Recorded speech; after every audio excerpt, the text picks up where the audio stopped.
picking up also that they were all in deep thought. Am I going to really, would it be me to do this? Okay. I think Peter uh, probably was thinking, since he was always acting as a protector of Jesus, that tell me who it is so that I can, get them for you. Mm-hmm. But that's not the way it would go. And then he wondered, well, is it me? Mm-hmm. Yeah. Yes, Jesus. Yes.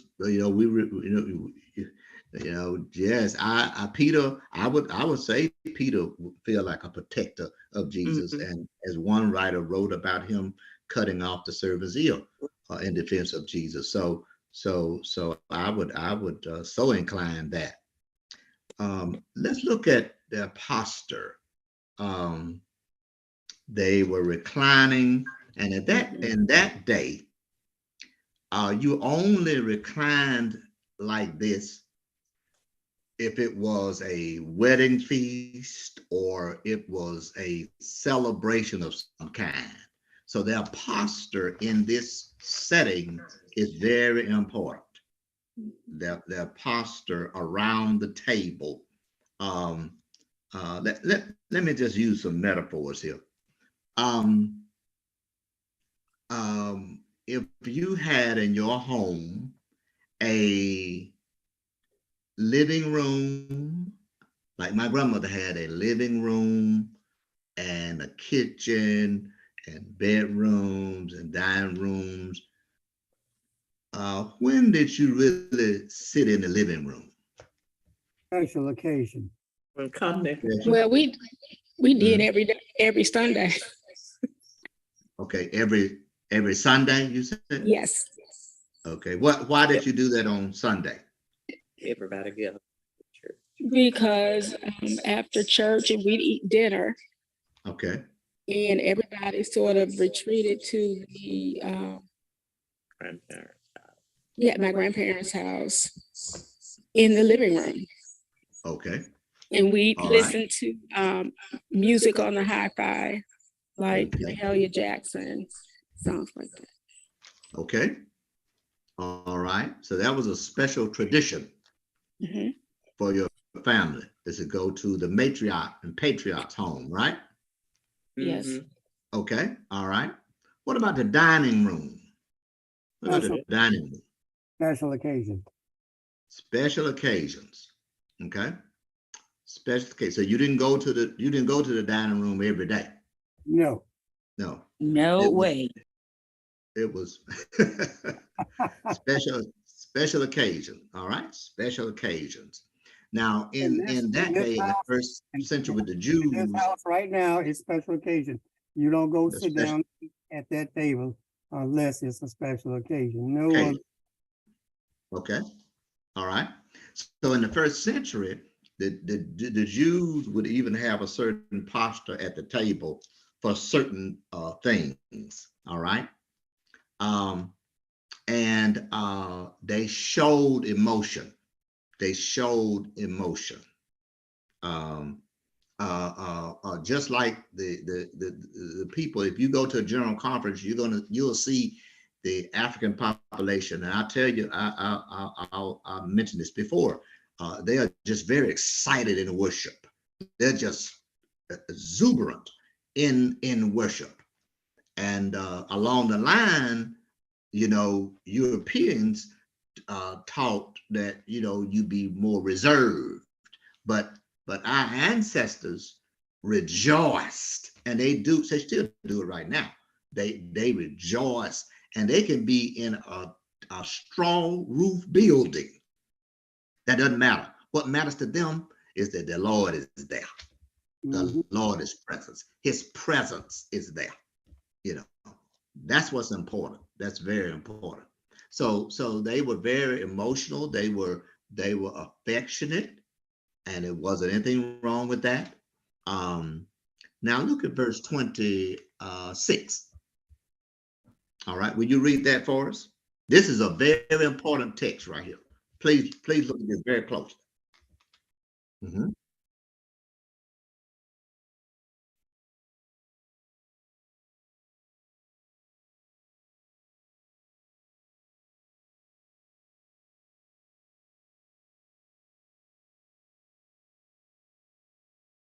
All right. Now, why is this significant? Why is this significant? When you Talk dip, about when the you dip the bread, they ate it. Now this time I'm going to dip the bread and I'm giving it to someone else. He's exposing the person to everybody, to the other disciples. Okay. Anyone else? Why is the dipping of the bread so important? From my study Bible, the Tony Evans study Bible, he says to offer food was a sign of friendship. Therefore, Jesus was extending a final offer of grace and mercy to the one who was about to betray him. Mm. Judas took the bread, but he rejected the more important offer. Yes, that's exactly right. Thank you. That's exactly right. Wow. That's why I want us to study the word and take our time and look at the text. All right, Doc. So in the first century with the Jews, this was a special courtesy and esteem if you dipped and you gave it to this person. Notice who he gave it to. Notice he wasn't angry with Judas and said, I know you're gonna betray me. I'm gonna get this, I'm gonna dip this and I'm gonna give it to James. Remember the tradition now. And just remember what was just read. Read that again for us. Read that again for us. Okay. No. I'm right. Yes. Okay. Ms. Okay. Pierce, Dr. Pierce, will you read that for us? To offer food was a sign of friendship. Therefore, Jesus was extending a final offer of grace and mercy to the one who was about to betray him. Judas took the bread, but he rejected the more important offer. Yes, that's exactly right. So when a Jew dipped in the meal, the morsel in the dish like this, it was customary that the host would offer it to the honored guest. He does this to Judas. Isn't that remarkable? Mm. Isn't that remarkable? That's why it's very important to understand the customs. The reason so many people get up on TV and preach and do not rightly divide the word of truth because they don't know the custom. They don't know the history. They don't know the custom of those people. And they are preaching from a European standpoint, and that's way out in left field. What we are Judo-Christians. We are Judo-Christians. And so we remember Jesus still was a Jew. Remember, he was a Jew. So he continued with customs of the Jewish faith. And we just mentioned just a little while ago some traditions in our own environment about the living room or the dining room, and that you didn't run and play. You didn't pick up anything off the coffee table. Your grandmama didn't take something and put it on the shelf to keep you from touching it. You knew you better not touch those things on the coffee table. So that's what I'm saying. You got to understand the culture, how important this was, that Jesus actually dipped and gave it to a betrayer. Now, it also was an example for us, just as he washed the disciples' feet. This is amazing what Jesus does in the same situation in which he knew this person was going to go out and do what he did to him. But yet, he treated him as an honored guest. Mm. That was an example for you and I that we are not to retaliate against our enemy. They gave it to Judas Iscariot, the son of Simon. Verse 27. We're almost through. Verse 27.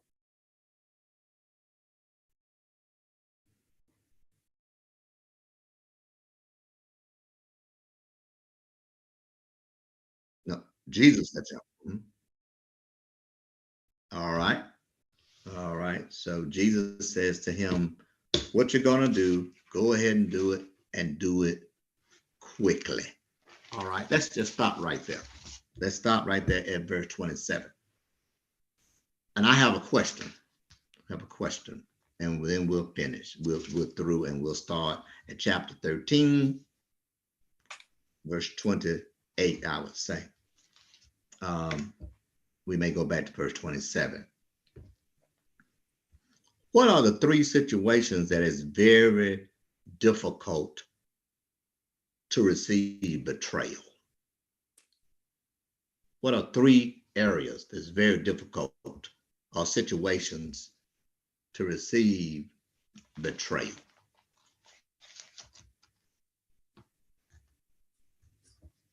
When it's your best friend. Best friend, okay.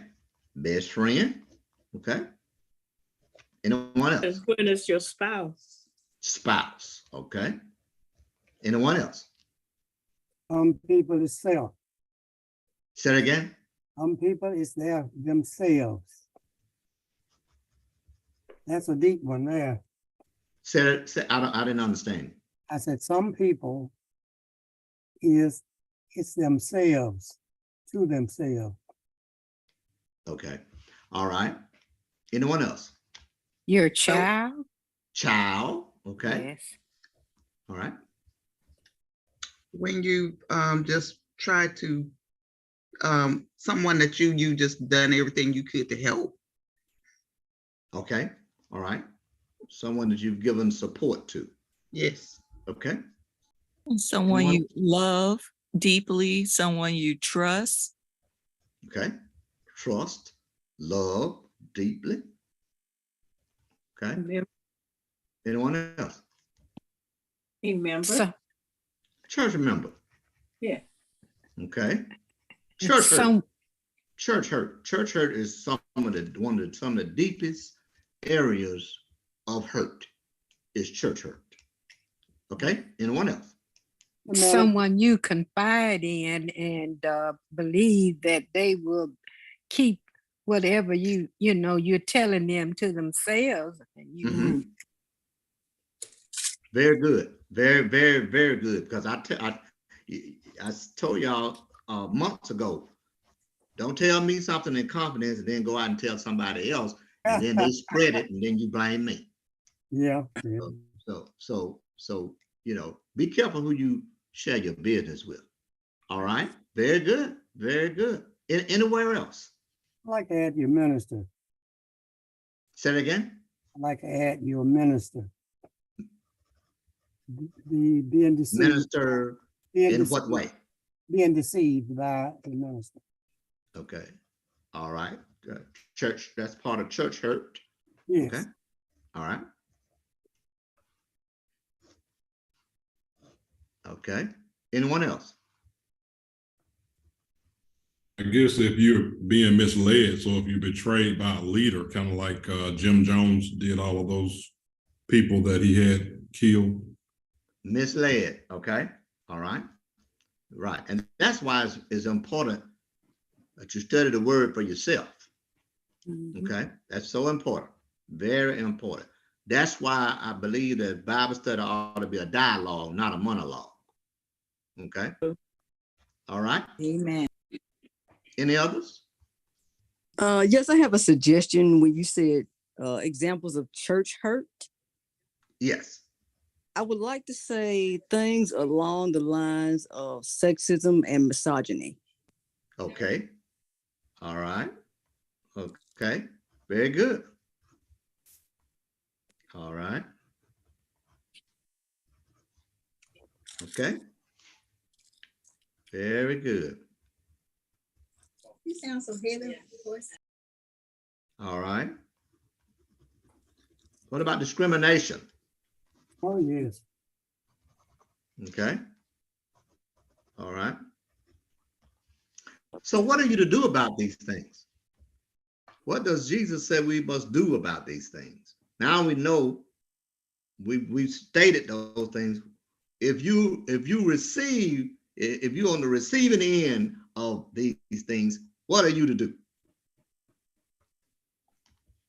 Pray on Love them. To love them anyway.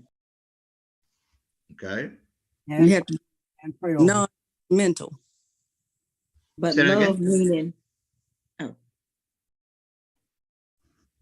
Okay. Say that again. We should be meaning non, that Buffy. Forgive them. Forgive them. Okay. All right. meaning that we love them even though we did not like what they did to us. What they did. But we have to Yes. love anyway. Agape love. Yes. And pray for those people who hurt us. Yes. And as Jesus, Unconditionally. take the sand off your feet. Yeah. But, And again, but unconditionally. See, too many times we love people with conditions. Yeah. If you do this for me, I'll do that for you. But we should seek the same love that Jesus had was unconditional love. He showed that unconditional love with the washing of the feet of the disciples, every one of them, and he showed it here by dipping the moisture into the bowl and giving it to Judas Iscariot.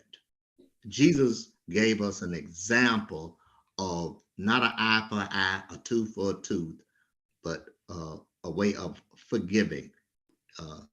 Forgiving can be very difficult. It can be very difficult. It's not easy, but you have to be prayerful and ask God to give you the strength to forgive and give you a forgiving spirit. And if you forgive someone, you won't bring it up again 5, 6, 7 times later.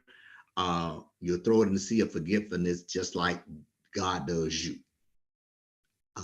That's agape, unconditional love. Very good. Thank you so much for your input. Please begin to read chapter 13, verse 28, and go on to chapter 14. Start reading. Don't forget the social creed. Start off with that first paragraph of the social creed, and we will pick out some things that we really want us to look at, especially in what is going on today in politics and our society. And if anybody tell you as a Christian you don't need to be involved in politics, they are wrong. We have an obligation to vote.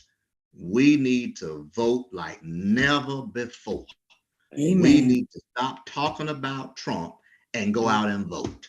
That's what we need to do.